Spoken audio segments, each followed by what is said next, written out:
Hey there, it's Kat from the channel Brews and Reviews, and I am super excited to finally get to announce the reading challenges for round 3 of the Because We Can Readathon. Hello everybody, my name is Jenna from the channel Just a Little Bit Random. The Readathon runs from Monday the 12th to Sunday the 18th of April, and there are creative challenges as well as reading challenges. For more information about the Readathon, the giveaway, and the creative challenges, check out the videos linked in the description box below. Hi, I'm Kat from Stars and Embers. For this round there will be 7 reading challenges and a group book. But don't worry, we're not expecting you to read 8 books. You can use a book to cover as many prompts as you can fit it into. In our announcement video, we asked you guys to help us pick the group book for this round of the Readathon, and the results were really close. In the end, you chose Reflection by Elizabeth Lim, a twisted tale which asked what would happen if Mulan had to go to the underworld. The group book will be separate from the other reading challenges, though we've made sure it covers multiple challenges, so if you do want to join us, you can still double up on prompts. If you want to read this book with us, all 3 of us hosts will be reading it throughout the week, and then at the end we will be having a live show to discuss about it. So let's talk about the reading challenges. Challenge number 1 is to read a retelling of a Disney Animated Studios film and then watch the film. So for example, if you'd pick Beauty and the Beast, then you could read A Curse So Dark and Lonely by Bridget Kemmerer, or if you picked Cinderella, then you could read Ash by Melinda Lowe.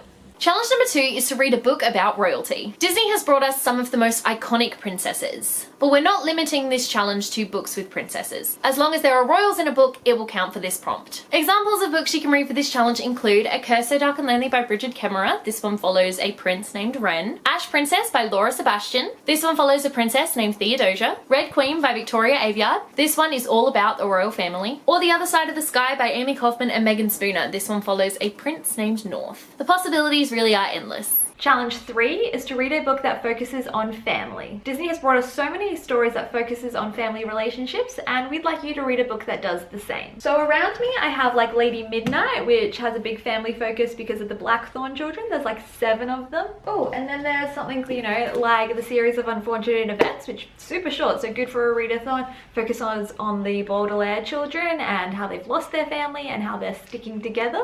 Challenge number 4 is to read a book based on mythology. From Hercules to Moana, mythology has cropped up in so many Disney films, so as long as the book you pick has some basis in mythology, it'll count for this prompt. A few examples of this are American Gods by Neil Gaiman, any of the Thor comics maybe, the Penelopiad by Margaret Atwood, or Arusha and the End of Time by Roshni Chokshi. Challenge number 5 is to read a book that includes the Chosen One trope. From pulling the sword from the stone to sending someone into the Cave of Wonders, Disney loves the Chosen One trope. So for this challenge, you can pick any book that features this trope. Examples of books you could read for this challenge include Valentine by Jodi McAllister, Cursed by Thomas Wheeler, Akane by Lynette Noni, or Percy Jackson and the Lightning Thief by Rick Riordan. Challenge 6 is to read a book that has a pet or a familiar. Disney has given us so many lovable animal sidekicks for both speaking and non-speaking roles, so this challenge covers either. So it could be Nevernight, where we have Mr. Kindly, like he's a shadow cat, but still a cat. Or it could be something like Charlotte's Web, which is literally focused on a pig and a spider. And challenge number 7 is to read a book that features a strong villain. Disney villains haunted our childhoods in the best way, so for this book we want you to pick any book with a strong villain in it. So for example, you could pick Pennywise from It, though this is a bit of a chunker to read in that time.